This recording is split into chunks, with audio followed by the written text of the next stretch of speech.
레위기 1장 10절에 17절 오늘 번제 헌물을 드리는 법입니다. 번제 헌물을 드리는 법. 레위기 1장 17절 말씀 같이 읽습니다. 같이 읽습니다.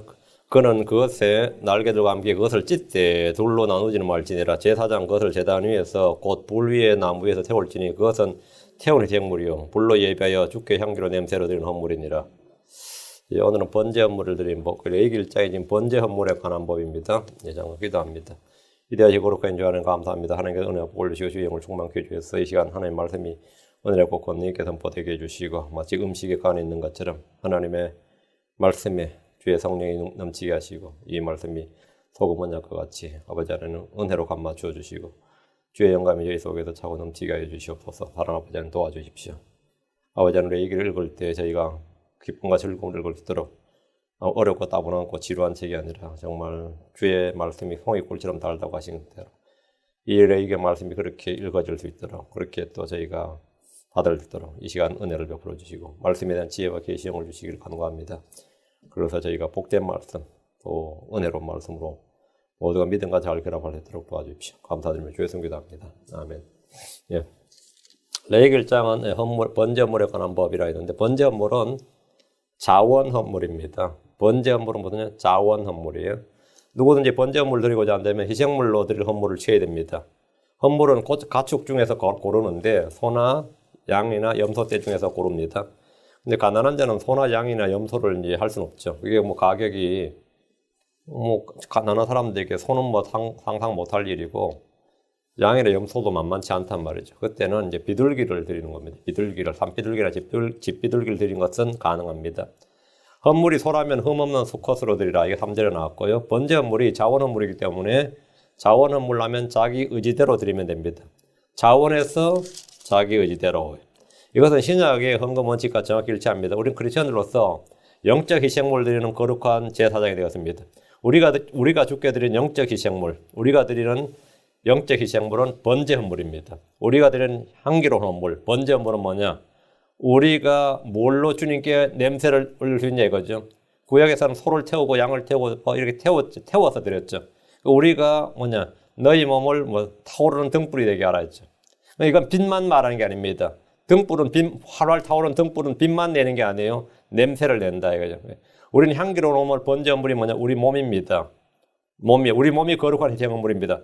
성경은 너희 몸을 거룩하고 하나님께서 받으실 만한 살아의 희생물로 드리라 이렇게 명령했습니다. 우리 자신이 향기로운 헌물입니다. 고린도서 2장 14, 15절에 항상 우리를 그리스도 안에서 승리하게 하시고 우리를 통해 모든 곳에서 그분을 아는 냄새를 풍기게 하신 하나님께 이제 감사하노라. 우리를 통해 모든 곳에서 우리를 통해 우리가 뭐죠? 헌물이죠. 희생물이라고 sacrifice라고. 우리를 통해 모든 곳에서 그분을 아는 냄새를 풍기게 하신 하나님. 우리가 있는 그곳이 뭐라고요? 향이 있는 곳이에요. 우리가 헌물이니까. 우리를 통해 우리가 향기로운 냄새를 드리는 헌물이니까 우리를 통해 모든 곳에서 내가 있는 그곳에 냄새가 난단 말이죠. 이게 어디서 나는 냄새냐? 그것이 있는 곳, 향이 있는 곳에 향기가 나는 것처럼 우리를 통해 모든 곳에서 그분 아는 냄새를 풍기게 하신 하나님께 이제 감사하노라. 우리는 구원받은 자들 가운데서나 멸망하는 자들 가운데서나 하나님을 향한 그리스도의 향기로운 냄새니라. 우리는 뭐라고요? 하나님을 향한 그리스도의 향기로운 냄새니라. 우리가 냄새다. 우리가 뭐라고요? 향기로운 냄새. 우리가 번제 헌물이다 이 말이죠. 이거 우리가 주께 향기로운 냄새를 드리는 우리 자신이 냄새다. 우리는 자원에서 자기 의지대로 자기 몸을 주께 드려야 됩니다. 자원에서 자기 의지대로. 번제 헌물은 향기로운 냄새를 주께 드리는 헌물입니다. 신약 성경에서 향을 주님께 드리는 가장 위대한 인물은 마리아였습니다. 그녀는 향유를 주님께 부었습니다. 요한복음 12장 3절에 그때 마리아가 매우 값진 나드 향유 한 그릇을 가져다가 예수님의 발에 붓고 자기 머리털로 그분의 발을 닦으니 향유 냄새가 집에 가득하더라. 향유가 있는 곳에 냄새가 있대. 향유 냄새가 집에 가득하더라. 마리아가 드린 번제 헌물은 향유였습니다. 그 향기는 그 집뿐만 아니라 지금까지 온 세상에 널리 전해지고 있습니다. 성도들은 기도를 향으로 드릴 수 있습니다. 기도는 주께 드린 향입니다. 계시록 5장 8절에 이 향은 성도들의 기도라. 우린 늘 주께 무언가를 달라고 하지만 사실은 우리 자신이 주께 드려야 하는 희생물이며 우리 자신을 주께 드려야 됩니다. 기도와 구제 그리고 우리의 몸과 선한 행실 등이 모두 주께 드리는 향기로운 헌물입니다. 율법 아래서도 번제 헌물은 억지로나 강요로 마지못해 드리는 강제 조항이 아닙니다. 자원에서 자기 의대로입니다. 번제 헌물은 주께 드리는 향기로운 헌물로서 각 사람이 주께 드리고자 하는 소원이 있을 때, 자기가 드리고자 할 때 말이에요. 자기 의지대로 드리는데 이에 대한 법과 원칙이 레위기 1장입니다. 이 법, 번제 헌물을 드리는 규정이 레위기 1장입니다. 자원 헌물을 드린다고 해서 이제 자기 의지대로 드린다고 해서 멋대로 아무 것이나 드릴 수는 없습니다. 우리는 법이 없는 사람들이 아닙니다. 크리스천들은 자유의 법, 믿음의 법, 생명의 성례의 법, 의의 법을 가진 사람들입니다. 우리 왕가의 법을 가진 사람들이. 우리는 주께 받은 명령들이 있습니다. 이스라엘이 시내산에서 모세율법이라는 명령을 받았듯이 크리스천들에는 바울서신이라는 명령이 있습니다. 고린도전서 14장 3절에 내가 너에게 쓰는 것들이 주의 명령들인 줄 인정할지니라. 바울서신에서는 주의 명령들이다. 사도들이 쓴 편지는 신약 성도들에 주어진 명령들입니다. 베드로 3장 2절에 너희가 전에 거룩한 대언자들이 전한 말씀들과 주고 구원자의 사도인 우리에게서 받은 명령을 명심하게 하랍니다. 여러분, 주고 구원자 사도인 구원자의 사도인 우리에게서 받은 명령. 그 사도들이 쓴 편지가 뭐라고요? 사도들인 우리에게서 받은 명령. 그 사도들의 편지가 사도들의 명령, 사도들에게 받은 명령이다. 부정한 짐승이나 흠이 없는 짐승을 가져오는 것도 안 됩니다. 이것이 두 번째 원칙입니다. 부패한 것은 희생물을 드리는 자, 부패한 것으로 희생물을 드리는 자는 저주를 받습니다. 크리스천들이 영과 진리로 경배를 드려야 되는데 영과 진리로 우리는 거듭난 영과 성령과 더불어 주와 합한 한 영이라고 그랬어요. 그리고 주의 말씀이 영입니다. 다음 진리로 아버지의 말씀은 진리니다. 이 두 가지로 경배를 드려야 되는데 주의 말씀이 아닌 이 부패한 주의 말씀, 변개된 성경, 비진리의 말씀으로 경배한 행위는 정죄와 저주를 받을 일입니다.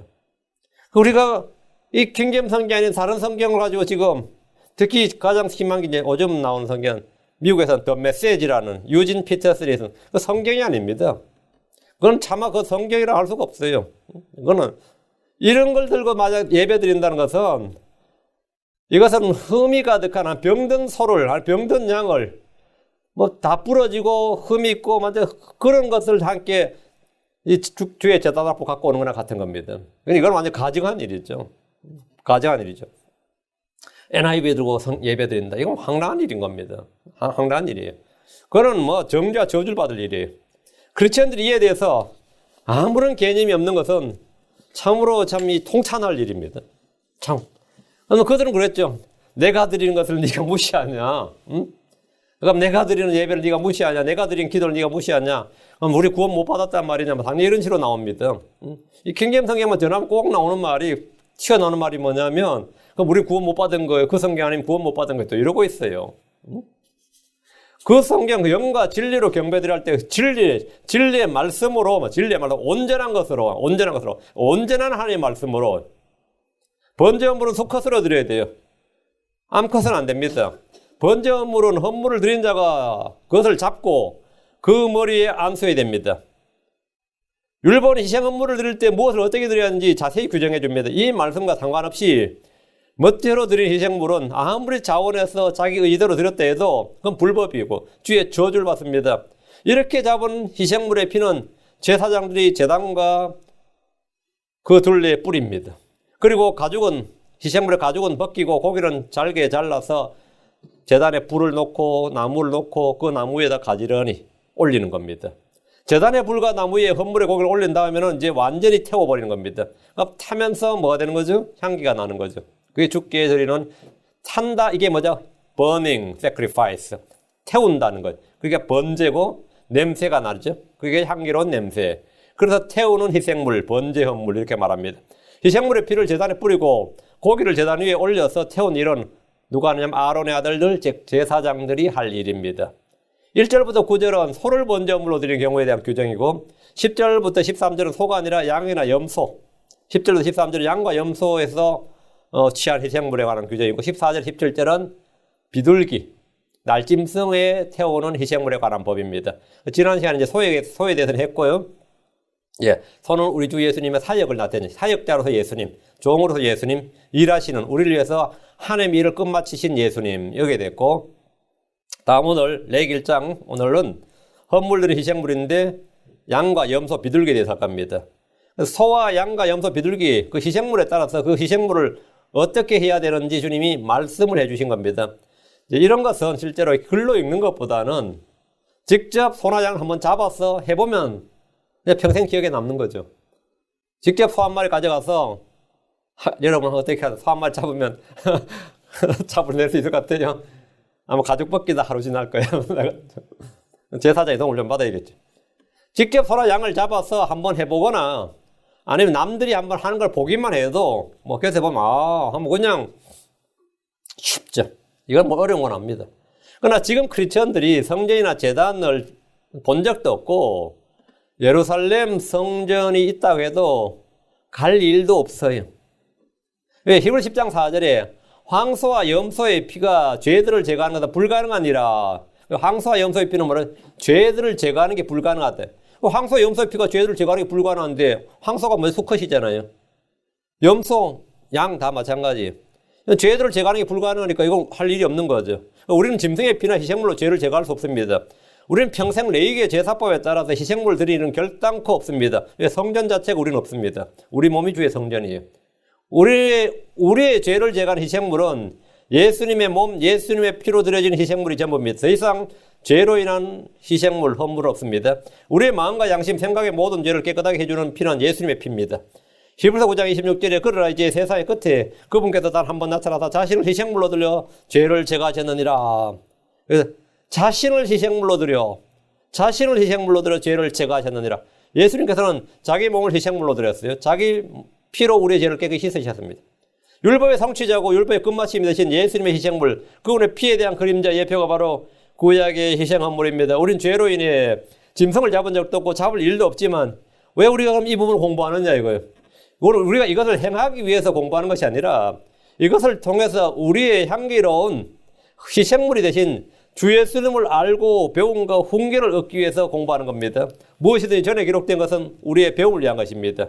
로마서 15장 4절에 무엇이든지 전에 기록된 것은 우리의 배움을 위하여 기록되었으니 이것은 우리가 성경 기록들이 주는 인내와 위로를 통해 소망을 가지게 하려 함이니라. 무엇이든지 전에 기록된 것은 하면 구약 성경이 있죠. 레위기는 당연히 포함됩니다. 우리의 배움을 위하여 기록되었으니 그 희생헌물은 뭘 위해 기록되었다? 우리의 배움을 위해 기록되었다고요. 그러니까 소나 양을 잡는 일이 지금 우리하고 뭔 상관이 있어요? 우리가 소양 잡을 일이 뭐가 있고 염소 잡을 일이 뭐가 있어요? 근데 이거는 뭐죠? 우리의 배움을 위하여 기록되었다. 그럼 우리에서 뭔가를 배우면 되는 거죠. 뭔가를 배우면 이것은 우리가 성경 기록들이 주는, 성경 기록들이 뭔가를 준다고요. 뭘 준다? 인내와 위로를 통해 소망을 가지게 하랍니다. 그 성경을 통해서 성경이 주는 인내와 위로. 여러분이 사람이 주는 위로는 그 사실 그 별거 아닙니다. 사람이 주는 위로를 받으면 처음에 물론 많은 위로를 받아서 상처도 치유받고 뭐 어떻게 될 수 있어요. 그런데 이 당사자는 계속 그러면 부담스러워해요. 처음에 한두 번 도와주는 것이지 그게 계속 지속되면 얘가 왜 이러나 그런다고. 참된 위로, 지속적인 위로는 뭐냐? 성경 기록들이 주는 인내와 위로입니다. 성경 기록들이 주는 인내와 위로. 이거를 통해서 우리가 소망을 갖는 겁니다. 여러분이 교회를 다니는데도 성경이 주는 인내와 위로를 받지 못했다 그러면 교회 헛다리인 거예요. 교회를 갔더니 교회에서 나한테 주는 게 별로 없단 말이지. 우리 교회는 점심이라도 주잖아요. 응? 우리 교회는 점심이라도 주잖아. 뭐 커피도 주고 점심도 주고. 그러다 보니까 여기 그냥 한 번씩 들려서 밥만 먹고 가는 사람도 있어요. 응? 지금은 그런 사람이 없는 것 같네. 근데 성경이 주는 걸 못 받는다예요. 교회를 왔는데 성경이 주는 걸 못 받는다. 이러면 진짜 나는 와서 너싱입니다. 이거 시간 버리고 진짜 완전히 헛짓하고 간 거예요. 자, 오늘 본문 봅니다. 10절. 만일 그의 헌물이 떼, 곧 양이나 염소 떼에서 채운 희생물이면 그럼 흠없는 수컷으로 가져다가, 이거 소나 똑같죠? 흠없는 수컷으로. 소를 드리는 규례는 이미 1장 3절부터 9절까지 자세히 언급했고요.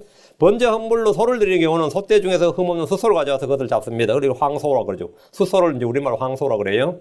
장소는 회중의 성막문 앞입니다. 소는 회중의 성막문 앞에서 잡으라고 그랬어요. 희생물 드리는 사람이 소의 머리에 안수를 하면 속죄가 이루어집니다. 율법은 아무것도 완전하게 하지 못합니다. 히브리 10장 1절에 율법은 다가올 좋은 일들의 그림자는 가지고 있으나 그 일들의 형상 그 자체는 아니므로 그들이 해마다 계속해서 드리는 그런 희생물들로는 거기로 나오는 자들을 결코 완전하게 할 수 없느니라. 이 말씀에 따라 구약 성도들이 소를 잡든 양을 잡든 염소를 잡든 간에 그 희생물을 드렸지만 그 희생물을 통해서 내가 완전하게 되는 건 아닙니다. 이건 템포럴이에요. 예수 그리스도 올 때까지 이건 일시적이고 불완전한 것이었습니다. 이 말씀에 따라 구약 성도들은 율법을 통해 희생물을 드렸지만 아무도 완전하게 되지는 못했습니다. 이것은 불완전한 것이고 한시적인 것이고 일시적인 것입니다. 율법의 성취 완성은 예수님을 통해서 완성이 된 겁니다. 주께서는 예수 그리스도는 완전한 속죄 헌물, 하나님의 어린 양이시기 때문에 자신을 향기로 희생물로 드림으로써 이것이 파이널, 최후의 최종적인 세크리파이스가 된 거예요. 그래서 우리가 예수를 믿으면 그 끝인 거죠. 이거 율법의 끝마침이 되셨으니까. 그러니까 속죄 헌물을 통해서 죄는 반드시 대가가 따른다는 것과 피 흘림 없이는 죄 사함이 없다는 원리를 구약 성도들에 가르쳐 준 겁니다. 그래서 이들이 피를 계속 흘리고 양을 잡고 소를 잡으면서 이것이 언제면 끝마칠 수 있을까? 이것이 언제면 끝이 날까? 예수 그리스도가 오면 끝이 나는 거죠. 그래서 소를 한 마리 가져오고 양을 들고 오고 염소를 이 성전 가져오는 게 가벼운 일이 아닙니다. 그래서 주님께서 수고하고 무거운 짐진 자들아 할 때 소를 가져오고 양을 가져오고 염소를 가져오고 이 희생물 들고 온다는 것은 가벼운 일이 아니에요. 그 자체가 수고하고 무거운 짐진 자들이. 그래서 다 내게로 오라. 이제는 성전으로 제단으로 아니라 예수님께로 오라고요. 그래야 내가 너에게 힘을 주리라. 안식을 주리라. 예수님께로 오면 안식을 얻습니다. 이제 더 이상 속죄물도 필요 없고 이런 번제물도 필요 없고 아무것도 필요 없는 거죠. 예수님이 마지막 희생물. 더 이상 죄로 인한 헌물 없다 이거죠. 여러분 예수님께로 나오면 혼의 안식을 얻습니다. 예수님께 나오면 자유를 얻어요. 예수님께 오면 평강이나 기쁨을 얻습니다. 틀림없습니다. 예수님을 통해서 여러분이 참된 기쁨을 얻으면 그것은 마약과 비교할 수 있는 게 아닙니다. 술을 통해서 얻는 것과 비교할 수 있는 게 아니에요. 그것과는 전혀 비교할 수 없는 겁니다. 예. 그런 것들은 몸의 어떤 마비 현상을, 술이 뭐죠? 몸의 마비 현상을 주는 거예요. 몸의 마비 현상을 통해서 혼이 제대로 작동하지 못하게 하는 겁니다. 신경망이나 이런 거 작동하지 못하게 해서 그 사람에게 해롱해롱 하면서 기분 좋다 그러죠. 헬렐레 하면서 기분 좋다 그러고, 전봇대 박쳐놓고도 이놈이 왜 나를 치냐 그러고 말이죠. 걸어가면 땅바닥이 자기 말 확 치고 막 그냥 벌떡 일어나가지고, 그런 거 있잖아요. 그리고 막 담벼락에 취해서 킥킥 이렇게 토해내는데 그 더러움이 개나 돼지나 마찬가지거든요. 그 담벼락에서 킥킥 소리 지르면서 막 처먹고 토해내는데, 그럼 또 취한 놈 뒤에서 막 자기 엉덩이에다 오줌을 놓여 또. 그럼 내가 앞을 토해야 되는데 왜 뒤에서 또 돼지지 이러고 있다고. 이 술 취한 놈들 보면 참, 그러고 황당하죠. 그래서 들어누워서 하늘을 보면 하늘도 빙빙 돌아요. 내가 해본 것 같죠. 이게 술 취한 놈들이. 이게 몸의 마비 증상과 신경의 그 마비 증세를 통해서, 마약도 마찬가지입니다. 그렇게 해서 그 기쁨과 평강을 얻는다면 그게 얻는 거냐 이거예요. 진정한 혼의 기쁨과 평강을 얻어야죠. 혼의 기쁨과 평강. 그건 주 예수 그리스도께서 나의 평안을 너희에게 주노라. 내 기쁨을 너희 속에 성취하게 하려 함이니라. 이게 돼야 된다고. 그게 돼야지 여러분이 어떤 환경 속에서도 어떤 경우에서도 뭐래요? 흔들림이 없고 불안이 없고 요동함이 없고 다급함이 없고 이런 이 트러블이 안 생기는 거예요. 그럼 그걸 자극했다 마귀도 황당해서 재미가 없잖아. 마귀도 재미가 없다고 그렇게 되면. 뭐 하면 반응을 해야지 낄낄거리면서 계속 할 거 아니에요. 애들이 개미 한 마리 죽을 때도 개미가 막 발악을 하니까 재밌는 거지. 개미가 만약 순교자처럼 죽어버리면 애들 재미없어 못해요, 그거. 벌레 한 마리 괴롭혀도 벌레가 반응을 하니까 계속 꼬집어 하는 거지. 벌레가 만약 그냥 달랑 들어 누워가지고 그냥 죽여라 하고 가만히 있으면 재미없어 못합니다.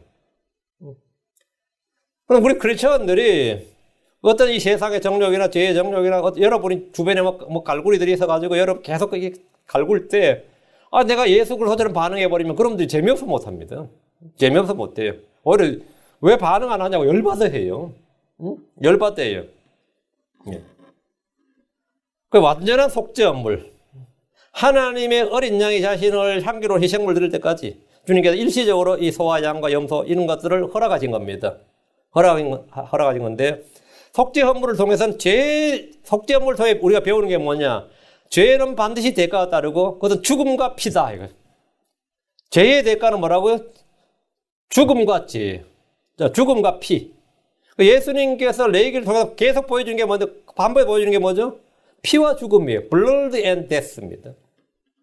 그럼 blood and death로 드려지는 완전 희생물, 그 예술입니다 말이죠. 예술입니다 이거죠.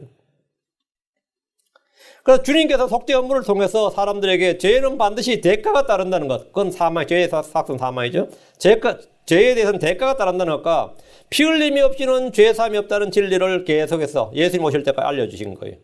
그래서 이것은 그림자고 완전한 속죄 업무는 예수 그리스도다 이 말이에요. 아담이 범죄했을 때 에덴의 낙원에서는 양이 죽었습니다. 아벨은 자기 양떼의 첫 새끼들 위해서 헌물을 가져왔는데 주께서 아벨과 그의 헌물에 관심을 가지시고 받으셨습니다. 아벨을 위해 양의 첫 새끼가 죽은 겁니다. 그 후로 사람들은 죄의 삭은 죽음이요 죄를 사면하는 것은 죽게 드린 피란 사실이 계시되었습니다. 하나님 율법을 통해 이 사실을 반복해서 가르치신 겁니다. 소를 번제물로 드린 사람은 소의 피가 제단 위에 둘레 뿌려지고 그 몸이 잘게 쪼개져서 제단 위에 나무에서 불타는 것을 봅니다. 그것은 사실 타야 될 피를 흘릴 때 죽어야 할 그 피는 자기 자신이었어요. 그리고 그 죽음은 타야 될 지옥에서 불 타야 될 몸은 누구나 자기라고, 내 자신이라고. 그것이 바로 안수입니다. 예수님은 나무 위에 매달리셨습니다. 예수님은 십자가 위에서 내가 목마르다 외치셨는데 그분의 혼은 지옥으로 내려가셨습니다. 그분 우리를 위해 번제 헌물이 되셨습니다. 자, 그럼 소가 아니라 양이나 염소 중에 취한 희생물은 어떻게 무엇이 다릅니까? 그건 제물만 다른 거죠. 근데 흠없는 수컷이 된다. 이 같아요. 이것은 소나 양이나 염소나 다 마찬가지예요. 번제 헌물은 희생물의 성별을 구분합니다. 왜 암컷은 안 되냐? 반드시 흠없는 수컷이 됩니다.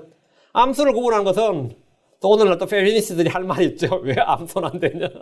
니도 죽어 그러면. 왜 암소는 안 되느냐? 남녀 차별이 아니고 성별 차별, 성차별이 아닙니다.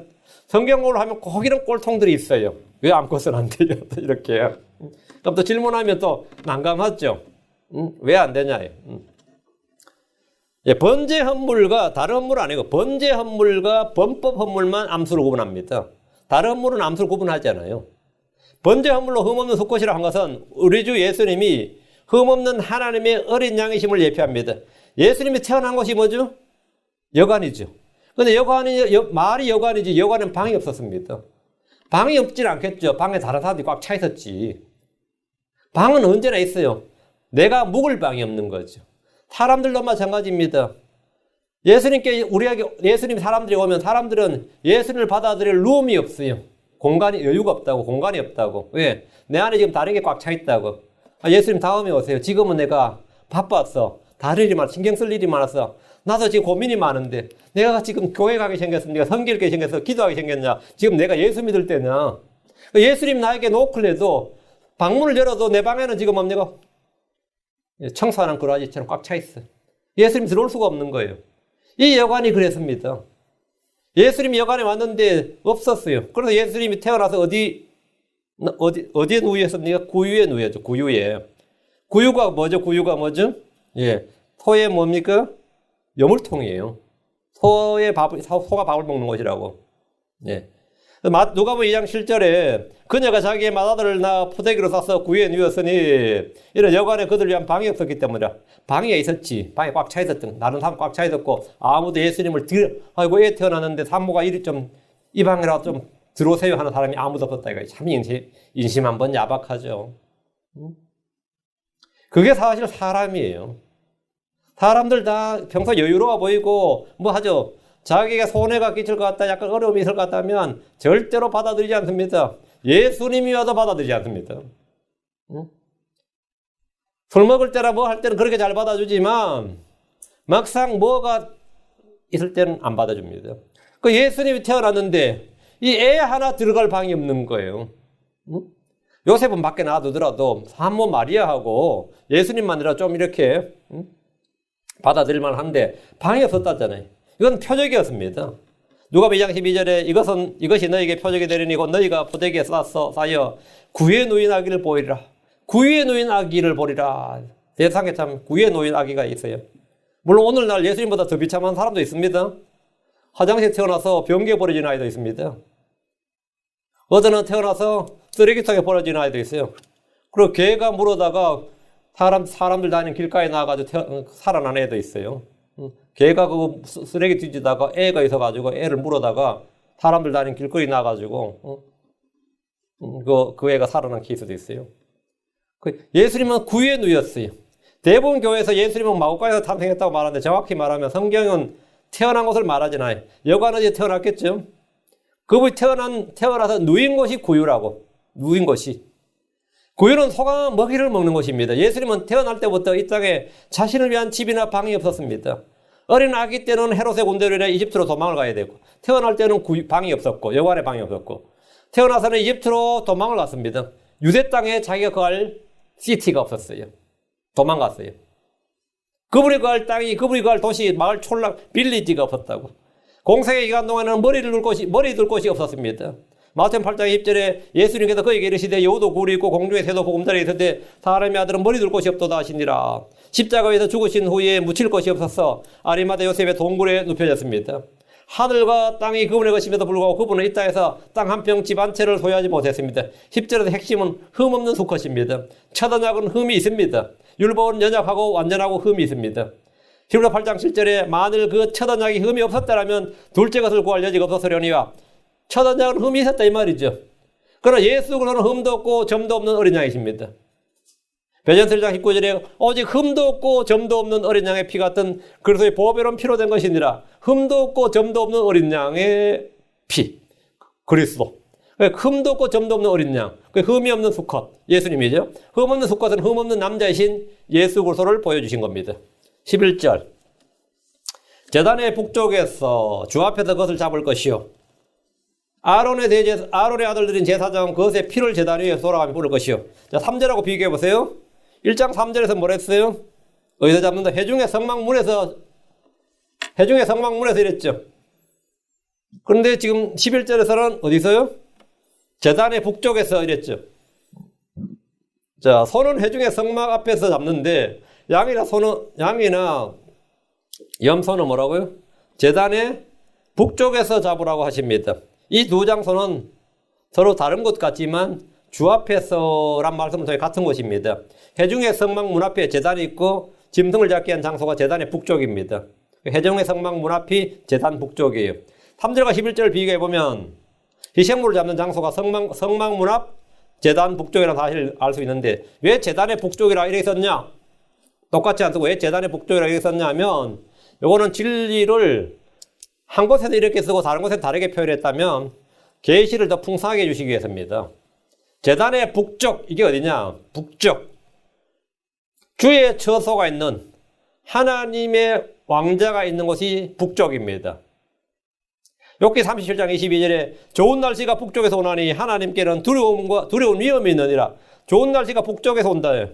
당연하죠. 이거는 기상학적으로 맞습니다. 그 찬바람이 북쪽에서 불기 때문에. 북쪽의 그리고 하나님께는 두려운 위험이 있느니라. 북쪽 거기에 뭐라고요? 하나님의 두려운 위험이 있다 이 말이죠. 시편 48편 22절 시온산 아름답게 위치하여 온 땅에 이쁨이 있느니 곧 북쪽의 연면들에 있는 위대한 왕의 도시로다. 여러분 북쪽의 연면들에 있는 위대한 왕의 도시. 위대한 왕의 도시 북쪽 연면이라고 되어 있어요. 성경에서 북쪽을 찾아보면 하늘의 도성의 위치, 우리 주님의 왕자가 어디에 있는지 그 방향을 알 수 있습니다. 욥기 26장 7절에 그분께서는 북쪽을 빈 곳에 펴시며 땅을 허공에다 매다시고 북쪽을 빈 곳에 펴시고 북쪽을 빈 곳에 펴셨다고 그랬어요. 자, 이런 구절로 눈치를 챌 수 없다면 에스겔 1장 4절 내가 보라 북쪽에서 해오리 바람과 큰 구름과 스스로를 감싸고 있는 불이 왔는데 그것의 주변에 광채가 있었으며 그것의 한가운데 곧 불의 한가운데로부터 호박색을 띤 것 같은 것이 나오고 뭐가 나왔죠. 주님께서 거기서 오셨다 이 말이죠. 북쪽에서 해오리 바람, 큰 구름, 스스로 감싸고 있는 불이 나왔는데 그 불에서 뭐가 나왔다고요? 뭐가 나왔다예요. 그러니까 예수님께서 오시는 곳이 뭐라고? 북쪽이다. 하나님 왕자에 계신 곳이 북쪽이다 이 말이에요. 별자리를 보고 여행하던 옛 사람들은 변하지 않는 한 개의 별을 기준으로 삼았습니다. 북극성이 있죠. 북극성은 흔히 밤하늘의 나침반이라고 합니다. 북극성의 다른 이름이 밤하늘의 나침반이에요. 시편 75편 6절에 높이는 이런 동쪽이나 서쪽이나 남쪽에서 나오지 아니하며 동서남에서 나오지 않으면 어디서 나오죠? 북쪽에서 나오죠. 동쪽도 서쪽도 남쪽도 아니라면 높이는 이런 어디서 옵니까? 북쪽에서 나옵니다. 그래서 사탄은 이사야 14장 13절에 내가 내 마음속으로 이르기를 내가 하늘 올라가 내가 하나님의 별들 위로 내 왕자를 높이라. 또 내가 북쪽의 연면들에 있는 회중의 산 위에 앉으리라. 북쪽의 연면들에 있는 회중의 산. 거기가 어디라고요? 주님이 계신 곳이지. 거기가 주님이 계신 곳이기 때문입니다. 그래서 여기서 우리가 북극을 기준으로 해서 북쪽으로 북극성을 통과해서 계속해서 직선으로 올라가면 거기가 하늘의 낙원입니다. 거기가 하늘의 낙원입니다. 거리는 내가 몰라요. 방향만 알아요. 방향만. 그래서 둘째 하늘을 통과해서 깊은 물을 갈라지고 그 위를 통과하면 하늘의 왕자가 있는 겁니다. 자, 양이나 염소를 희생물로 드리는 일은 소를 드리는 일과 거의 같습니다. 제단의 북쪽에서 주 앞에서 그것을 잡습니다. 잡는다는 말은 죽인다는 말이에요.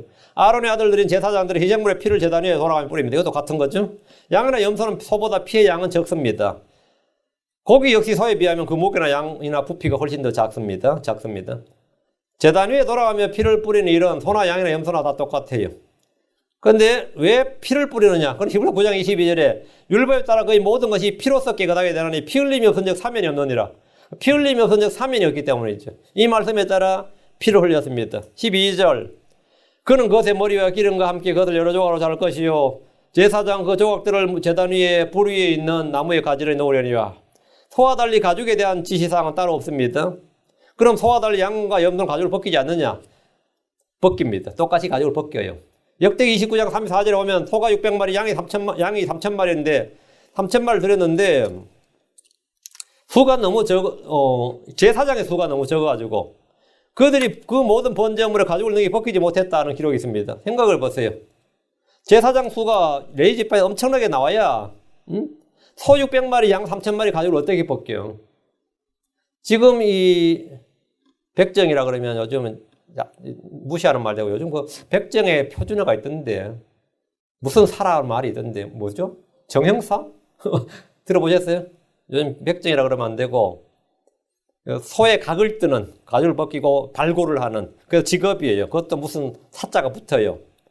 예전에 백정이라지만 소를 잡고 근데 그런 사람들이 이제 소를 쫙 해내야 되는데 레위지파 제사장들은 전부 다 이 가죽 벗기고 발골하는 데는 다 기술자들입니다. 그걸 일찍부터 배워가지고 아주 칼 잘 되는 걸 해가지고 쫙 벗게 되는데 문제는 이 레위지파 제사장이 적으니까 이게 안 되는 거예요.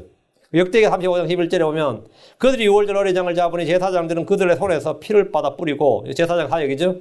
레위 사람들은 뭐 했어? 그것들의 가죽을 벗기며 가죽을 벗겼어요.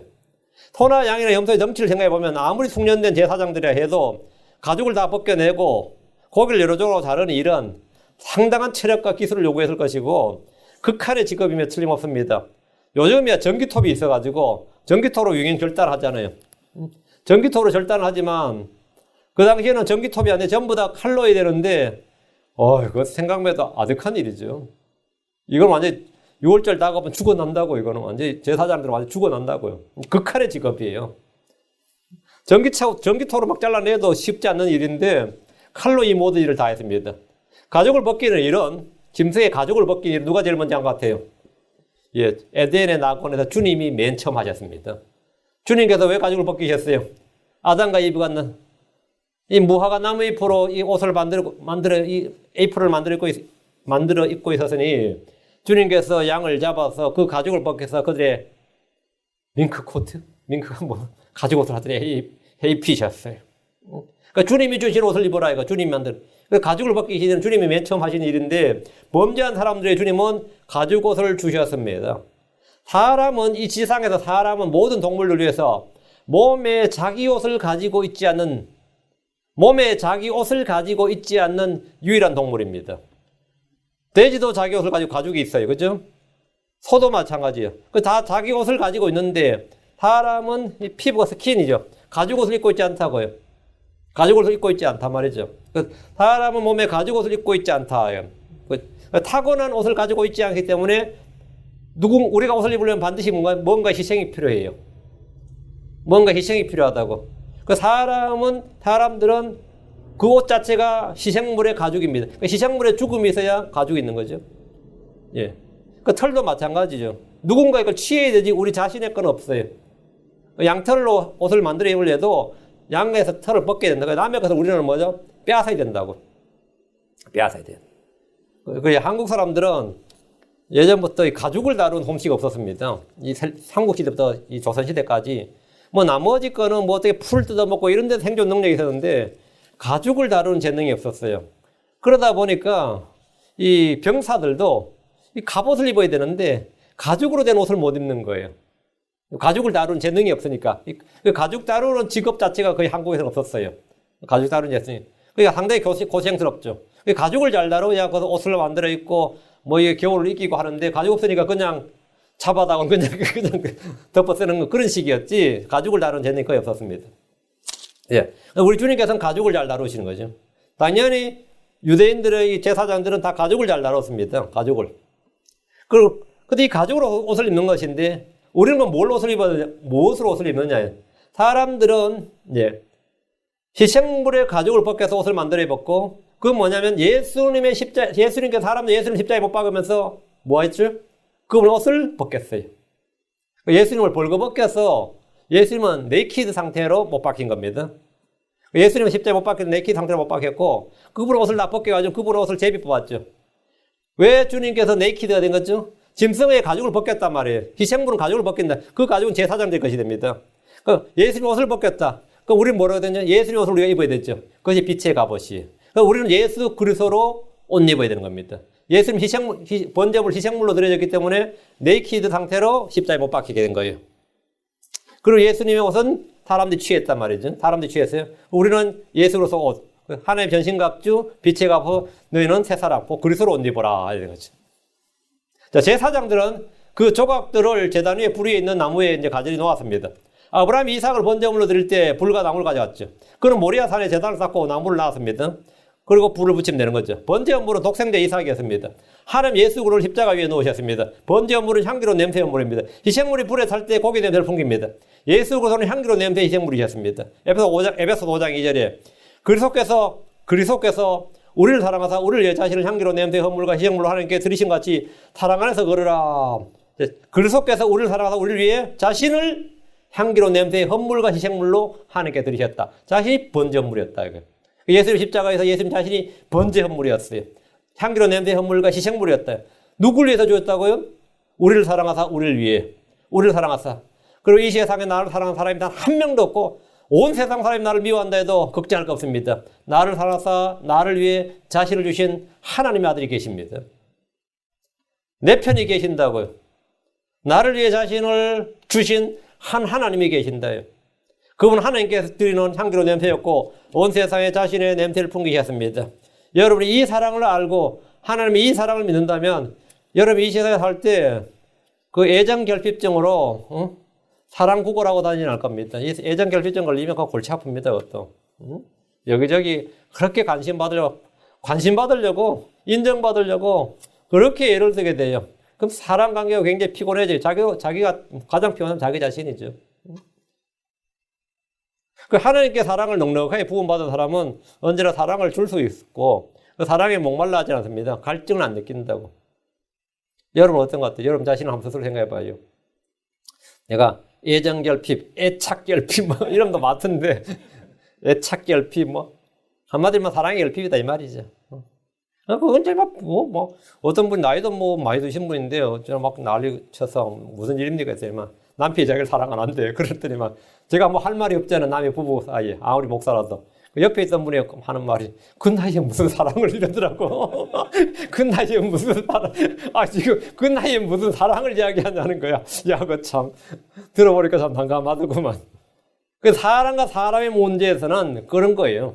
사람과 사람의 문제 말고 하나님의 사랑을 여러분이 받아야 돼요. 하나님의 사랑을. 자, 13절. 그가 내장과 다리를 물로 씻을 것이요 제사장은 그가 전부를 가져다가 제단 위에 태울지니 그것은 태우는 희생물이요 불로 예비하여 주께 향기로 냄새로 드린 헌물이니라. 내장과 다리를 물로 씻는 일은 소나 양이나 염소와 다 동일합니다. 똑같습니다. 내장에는 배설물이 그대로 있죠. 그 내장은 당연히 깨끗이 씻어야 됩니다. 다리는 왜 씻죠?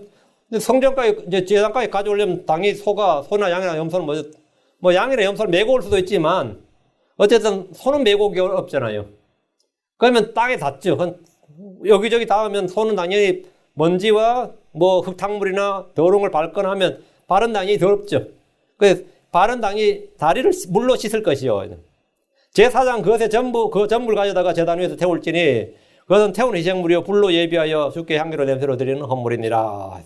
내장과 다리를 물로 씻는 이런 양과 소, 염소 다 동일하고요. 내장에는 배설물이 있어서 그렇다겠고, 그래서 제단에 올리기 전에 어쨌든 물로 깨끗이 씻습니다. 발을 물로 씻는 일은 우리 주님께서 제자들에게 행하신 일을 통해서 보여주셨고, 우리도 이와 같이 행해야 한다고 하셨습니다. 요한복음 13장 5절에 그 뒤에 대야에 물을 부어 제자들의 발을 씻으시고 몸에 두른 수건으로 닦기 시작하시니라. 베드로는 주께서 자기 발을 씻는 것을 거부했습니다. 주께서 어떻게 내 발을 씻기시냐고. 그러니까 나는 못하겠다고 이렇게 했는데, 그때 주님께서 베드로에게 요한복음 13장 8절에 내가 너를 씻어주지 아니하면 나와 함께할 몫이 내게 없느니라.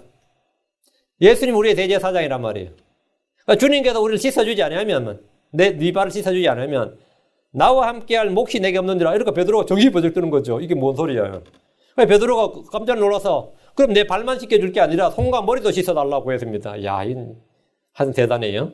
이에 대해서 주님이 이미 씻긴 자는 모든 것이 깨끗하므로 발밖에 씻을 필요가 없느니라. 발밖에 씻을 필요 없느니라. 너희가 깨끗하나 다는 아니니라. 가룟유다 제배. 그러니까 희생물의 내장과 다리를 물로 씻듯이 우리는 말씀의 물로 우리 자신을 늘 씻어야 됩니다. 어차피 불로 다 태울 건데 내장과 다리는 뭐 하려고 씻냐? 응?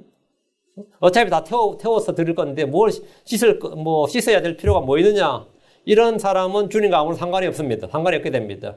난 일상에서 죄를 늘 회개해야 되고 죄를 시인해야 되고 주의 피로 깨끗하게 씻음받아야 되고 말씀의 물로 내가 씻음받아야 됩니다. 에베소 5장 26절에 이것은 그분께서 말씀을 통해 물로 씻음으로 교회를 거룩히 구별하고 정결하게 하려 하심이요 있어요. 우리는 주의 피로 깨끗이 씻음받지만 물로 자신을 씻어야 할 필요가 있습니다.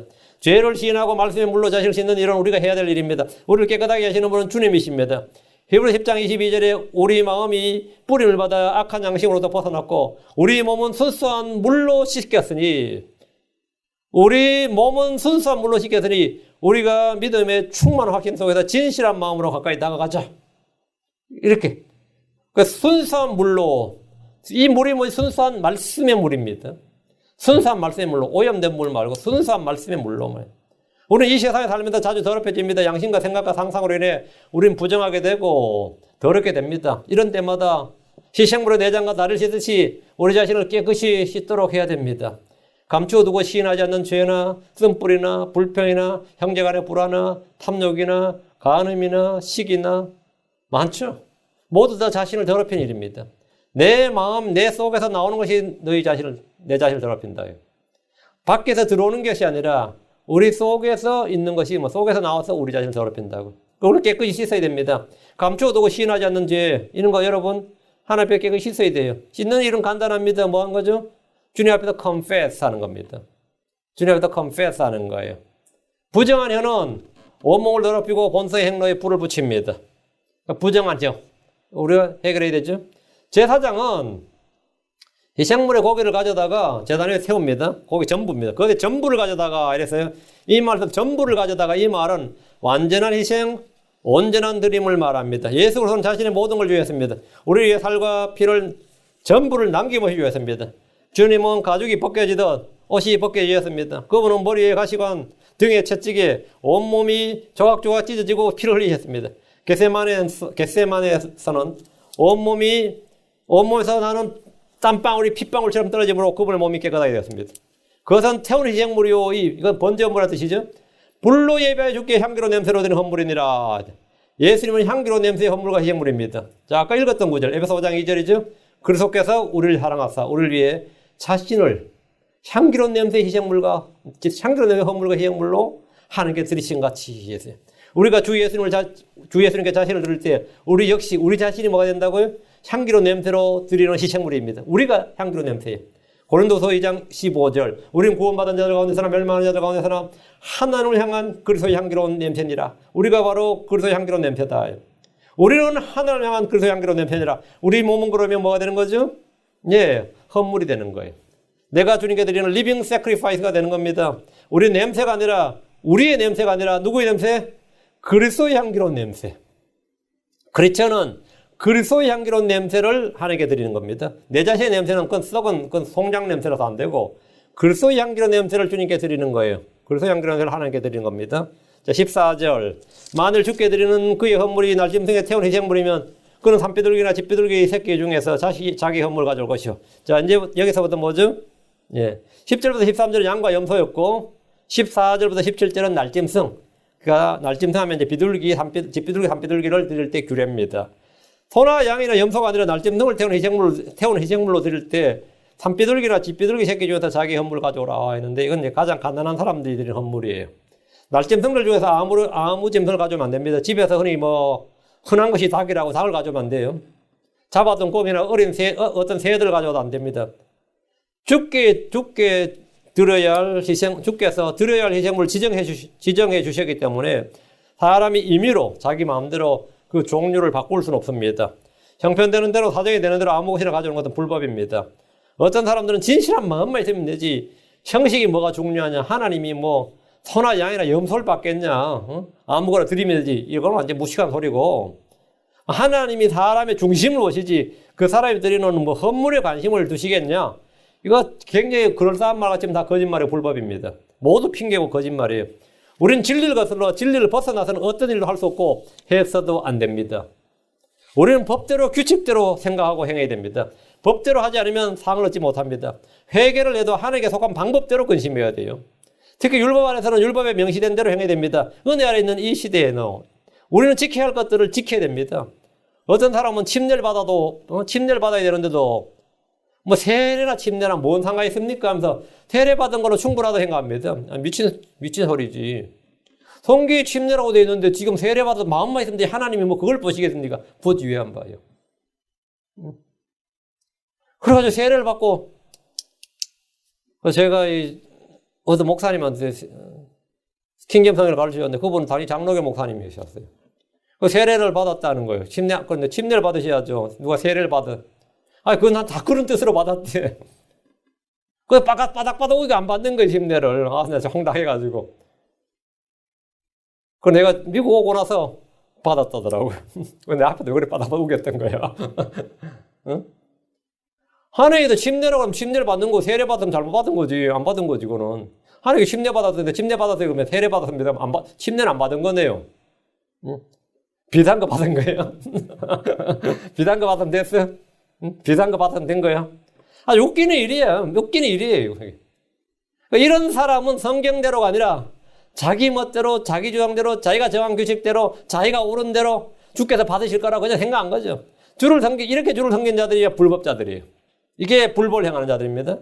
번제 헌물이 자원 헌물이고 자기 의지대로 드리는 희생물이지만 암컷이 아닌 수컷이어야 되고 가축들 중에 취할 때는 소나 양이나 염소들 중에서 흠 없는 것으로 가져와야 됩니다. 이런 것들을 드릴 형편이 안 되면 날짐승 중에서 산비둘기나 집비둘기 새끼 중에서 자기 헌물을 가져와야 됩니다. 비둘기는 흔히 성령을 예표하는 짐승으로 알려져 있습니다. 예수님께서 침례를 받고 물에서 올라오실 때 성령님께서 비둘기같이 자기 위에 내려온 걸 주님 직접 보셨어요. 그리고 누가 봤어요? 침례 요한이 역시 그 장면을 봤습니다. 요한복음 1장 32절에 요한이 또 증언하여 이르되 내가 보매 성령께서 비둘기같이 하늘로부터 내려와서 그분 위에 머무셨더라. 비둘기는 무해한 짐승입니다. 그래서 제자들에게 그러므로 너희는 비둘기같이 지혜롭고 뱀같이 지혜롭고 비둘기같이 무해하라 이렇게 말씀하셨습니다. 비둘기는 소나 양이나 염소와 비교해서 가격이 매우 쌉니다. 덩치도 매우 작고요. 가난한 자들이 주께 작은 헌물을 드리고 싶을 때 비둘기를 드리면 됩니다. 주님께서 이 가난한 자를 위한 배려를 하셨는데 주께 드리는 헌물은 자원에서 자기 의지대로 기쁘게 후하게 드리는 것이 원칙이고 그 중에 핵심 하나가 뭐냐면 자기가 가진 것으로입니다. 남의 것을 가져다가 드릴 수는 없는 거예요. 자기가 가진 것을. 고린도서 8장 11절에 그러므로 이제는 그것을 행하여 완수하라. 이미 하려고 준비되어 있은즉 너희가 가진 것으로 완수할지니라. 너희가 가진 것으로 완수할지니라. 너희가 가진 것으로 이 말씀대로 주님 우리가 없는 것을 요구하지 않습니다. 우리는 빚을 내서 헌금하거나 주께 드릴 수는 없습니다.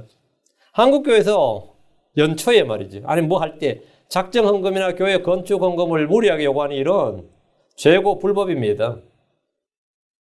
그리고 교회가 막 빌려서 하는 거, 빚져서 하는 거 있죠. 풀링 시스템 이런 것도 빚져서 하는 거는 성도들한테 그냥 나중에 우리가 교회 사정되면 돌려줄 테니까 그냥 미리 헌금이 아니라 헌금대로 하고 투자를 받는 거예요. 요즘 교회에서 좀 유행하는 게 교회 건축법입니다. 풀링 시스템이라고 해서 왕창 몇천만 원씩 몇 억씩 사정되는 대로 하고 이제 나중에 교회가 안정이 되면 그 돈은 이제 이자는 빼고 원금만 돌려주는 제도. 예. 지금 제가 하는 교회도 얼마 전에 그렇게 교회 세웠어요.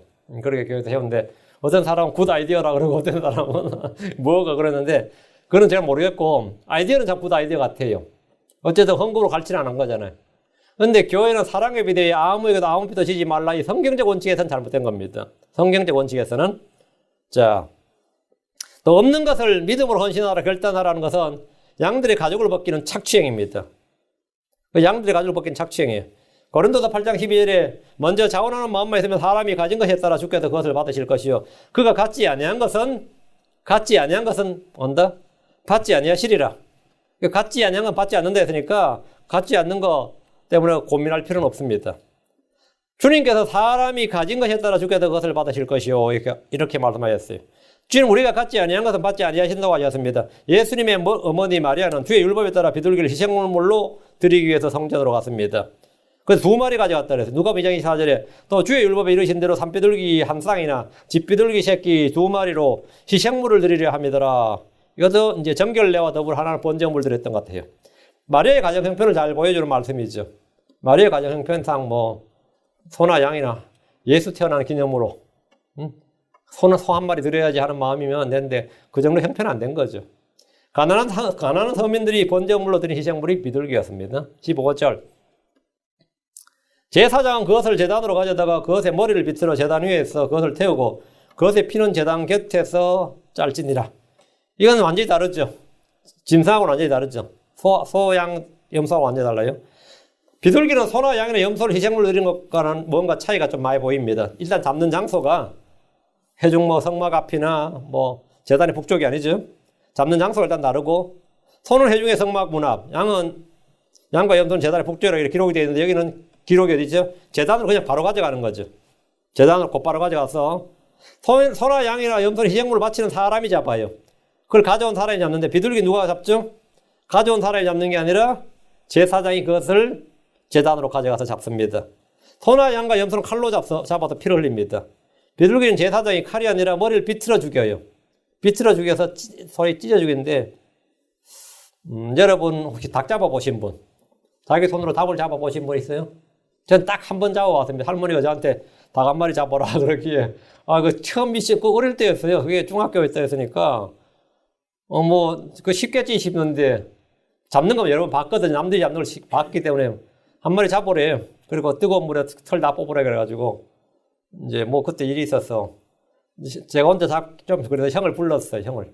그래서 같이 잡자 이렇게 닭 한 마리 잡는데 그때 남들 하는 거 봐서 따라 한다고 목을 팍 비틀었어요. 근데 그게 목의 근육이 장난이 아니더라고요. 그렇게 쉽게 저게 되죠. 그래서 그거 쫙 틀었는데 어린애가 손에 힘이 있죠. 막 틀었죠. 근데 닭이 너무 불쌍하기도 하고 걔가 그 닭의 근육이 움틀움틀하니까 탁 나와버렸더니만은 고무줄 풀리듯이 쫙 풀리는 거야. 내가 괜히 닭을 고문시킨 거죠. 제대로 딱 틀어가지고는 칼을 딱 대서 그렇게 잡는 겁니다. 근데 지금 비둘기는 닭에 비하면 아무것도 아니고 전혀 그렇지 않습니다. 비둘기는 닭에 비하면 아무것도 아니죠. 비둘기 제사장이 가져다 그냥 목을 잡아 트는 거예요. 비틀어 죽이는데 그것의 피는 제단 곁에서 짜고 그 몸은 제단 위에 태웁니다. 그럼 비둘기 털은 어떻게 합니까? 털은 뽑아야죠. 16절 16 그는 그것의 모이주머니야. 모이주머니다 언더라인. 모이주머니와 털을 뽑고 그것을 제단 옆에 동편 재버린 것 옆에 버릴지니라. 모이주머니와 털을 뽑아서 그건 버리라 했어요. 제사장 비둘기의 모이주머니와 털을 뽑습니다. 비둘기는 다른 새들과 놀라운 차이가 한 가지 있는데 비둘기가 어떤 조류잖아요. 조류. 날짐승이죠. 그죠? 근데 새끼를 키울 때 젖을 먹여 키웁니다. 자, 비둘기 젖 본 사람. 비둘기의 젖을 본 사람. 비둘기는 젖을 먹여서 키웁니다. 새끼를 젖을 먹여 키워요. 여러분 생각할 때 비둘기는 벌레 잡아다가 새끼 입 딱 벌리면 툭 집어넣을 것 같은데 아니면 어떻게 할 것 같아요? 비둘기가 젖을 먹여 키운다요. 제비는 먹이를 잡아다 새끼들 입에 집어넣어주죠. 아니면 자기가 먹이를 그럼 새끼가 이빨이 있는 것도 아니고 어떻게 먹어요? 예를 들어 우리 벌레 한 마리 잡아다 입에 쏙 넣어주면 걔가 얌얌 먹겠어요? 힘들지. 그러니까 이 어미가 먹어가지고 음식물 토해가지고 걸쭉한 상태에서 먹이를 먹입니다. 보통 방법이 그래요. 한 열흘 정도 지나면 이제 주는 걸 그냥 받아서 먹을 수 있어요. 그러면 입을 제일 크게 벌린 놈부터 차례대로 주는 거예요. 그 주님께서 내 입을 크게 열라 이렇게 말하는 거예요. 입을 크게 볼 의미는 순서를 태어난 순서대로 알겐 순서는 의미도 잘 몰라요. 어느 놈이 장남인지 뭐 내가 막내인지 몰라요. 부하는 동시에 하니까. 입을 제일 큰 놈부터 이제 입을 제일 크게 넓게 벌린 놈부터 먹여 주는 거예요. 일반적으로 새들이 다 그렇습니다. 근데 비둘기는 포유류가 아닌데 젖을 먹인다고 뭔가 이상하죠. 젖꼭지에서 젖을 빨게 하는 것이 아니고 젖꼭지에서 젖을 빨게 하면 말이 안 되죠. 젖샘에서 나오는 젖으로 키웁니다. 이 젖샘, 그 비둘기 젖샘이 있다는 말인데 비둘기의 젖을 피전 밀크라 그래요. 새끼를 키우는 중에만 나오는데 놀라운 사실은 이게 모이 주머니에서 나옵니다. 비둘기의 모이 주머니죠. 이 모이 주머니에서 이 젖샘, 이 젖이 생산이 되는데 모이 주머니에서 분비되는 이 젖을 뿌리를 통해서 새끼에게 전달을 해요. 이렇게 우리가 물이 이렇게 타고 내려가듯이 여기서 모이 주머니에서 전달되는 게 입으로 뿌리를 통해서 하면 새끼가 갖고 떨어지는 걸 젖을 먹는 거예요. 그래서 열흘을 그렇게 키우고 열흘이 지나면 이제 일반 이제 이유식이 들어가는 거죠. 열흘은 젖을 먹습니다. 그러니까 독특한 거죠. 그 모이 주머니에서 분비된 젖을 뿌리를 통해서 새끼에게 입을 벌리며 전달하는데 또 하나 놀라운 거는 젖을 먹인 것도 놀라운 건데, 이 젖을 먹이는 동안 새끼를 키우는 동안에 모이 주머니에 나오는 젖은 아빠도 나온다는 거예요. 수컷 깡통이 다 나옵니다. 그래서 충분히 젖을 공급을 하는 거예요. 어미 암컷 수컷이 다 모이 주머니에서 이 그때는 젖이 생성이 됩니다. 그래서 아빠와 엄마가 함께 젖으로 자식을 키우는 동물이 이제 비둘기예요. 그래서 새끼는 한 열흘 정도 지나서 이 젖을 먹고 그부터 씨앗이나 물어오는 이제 벌레나 이런 것을 입에 넣어주면 먹는데 비둘기의 모이 주머니가 바로 목에 있습니다. 제사장은 이 목을 비틀어 틀면서 그걸 따내는 거예요. 그 제사장은 비둘기 모이 주머니와 목에 그걸 따내고 옆에 버리고 제단 옆 동쪽에 재버리는 곳에 같이 버리고 모이 주머니와 털은 태우질 않습니다. 털도 같이 뽑아서 그냥 버린다 이 말이죠. 17절 그는 그것의 날개들과 함께 그것을 찢대. 요 부분 그것의 날개들과 함께 그것을 비둘기를 찢는다. 둘로 나누지 말지니라. 둘로 나누지 말라면 완전히 두 개로 두 덩어리 만들지 말라는 거예요. 그냥 찢기만 하지 두 덩어리 나누면 안 됩니다. 예수님께서 온몸이 찢겨졌지만 두 덩어리 나누지는 않았죠. 제사장 그것을 제단 위에서 그 불 위에 나무 위에 태울지니 그것은 태우는 희생물이요 불로 예비하여 주께 향기로운 냄새로 드리는 헌물이니라. 비둘기의 털을 뽑아서 통째로 태우는 것이 아니라 날개들과 함께 비둘기의 몸을 찢습니다. 찢는다 이게 그냥 브레이크죠. 이것은 우리 주님께서 주의 만찬 때 보여주신 장면과 같습니다. 주님께서 빵을 집으셨는데 마태복음 26장 26절 그들이 먹을 때 예수님께서 빵을 집어서 축복하시고 그것을 떼어 우리가 우리말로 떼어라고 하는 게 break it. break it. Jesus break it. 그리고 제자들의 주심에 이르시되 받아서 먹으라 이것은 내 몸이니라 하시고 그 주님의 몸은 뭐라고 찢었단 말이에요. 찢었다. 그것을 떼어 이거 말이 부순다는 말이고 우리 다른 말로 찢었다 이 말. 이 구절을 기억하면서 고린도전서 12장 24절 감사를 드리신 뒤에 그것을 떼시고 이르시되 받아서 먹으라. 떼시고 이게 뭐라고 브레이크 이시라 했죠. 이것은 너희를 위하여 찢긴 내 몸이니 주님께서 이것은 너희를 위하여 찢긴 내 몸이니 나를 기억하여 이것을 행하라. 바울 서신에 훨씬 더 상세하게 나오죠. 그것을 떼시고 이르시되 이것은 너희를 위하여 찢긴 내 몸이니 빵을 떼는 것을 가지고 몸을 브레이크 찢긴 내 몸이라 이렇게 말했단 말이죠. 비둘기를 날개들과 함께 그것을 찢은 것은 예수님의 몸이 이렇게 찢긴다는 걸 보여준 겁니다. 비둘기 모이 주머니에 털이 뽑히고 날개들을 찢는 일은 예수님의 몸에 당하는 고난을 보여줍니다. 점도 없고 흠도 없는 어린 양이신 예수님은 그 몸이 상처투성이었습니다. 십자가를 지기 전에 이미 채찍에 맞아서 형체를 알아볼 수 없을 정도였습니다. 그분은 머리에서 피가 흘렸고 몸은 피투성이었고요. 손과 발은 십자가에 못 박혔고 옆구리는 창으로 찔렸습니다. 날개들을 찢대에 둘로 나누지 말라는 것은 찢대에 몸을 두 동강으로 완전히 분리해버리지 말라는 겁니다. 사람들이 물고기 배를 가를 때 어떻게 하죠? 둘로 찢지만 완전히 둘로 나누질 않죠. 그냥 찢어서 명태 나눌 때 생각해보세요. 딱 찢어 놓는단 말이죠. 그렇게 하라는 거예요. 생선을 잡아서 손질할 때 배를 가르지만 둘로 나누지는 않듯이 제사장들은 비둘기를 찢을 때 둘로 나누지는 않습니다. 소나 양과 염소는 통째로 올린 것이 아니라 조각조각 고기를 잘라서 올렸는데 비둘기는 찢긴 하지만 통째로 올렸습니다. 그리고 제단 위에 불 위에 나무 위에서 태웠습니다. 이것을 불로 예비하여 주께 향기로운 냄새로 드리는 헌물 이렇게 말합니다. 번제 헌물 같은 말이죠. 레위 1장은 번제 헌물로 드리는 희생물과 그것을 어떻게 손질해서 주께 드리는지 그 규례를 그 헌물을 드린 사람과 제사장이 해야 할 일, 역할을 규정해 주고 있습니다. 그리고 이로써 이제 레위기 1장 끝이 1장 끝났고 2장은 이제 음식 업무인데 이제 제가 바라기는 이 강의를 통해서 여러분이 레위기 책이 어렵고 지루하고 답답하고 힘들고 뭐 무슨 말인지 모르겠다는 책이 아니라 이게 상당히 좋은 책이구나. 성경 이게 상당히 은혜는 주의 말씀이구나. 이 복된 말씀이구나. 이렇게 쉽고 단순한 진리를 여러분이 배울 수 있기를 바랍니다. 이 교회 상도들은 그 교회 사람들 레위기가 쉽다 하는 교회예요. 이렇게 되도록 알았죠. 레위기가 쉽다, 쉬운 성경이라고 하는 교회. 여러분은 바로 그런 성도들이 되기를 바랍니다. 기도합시다.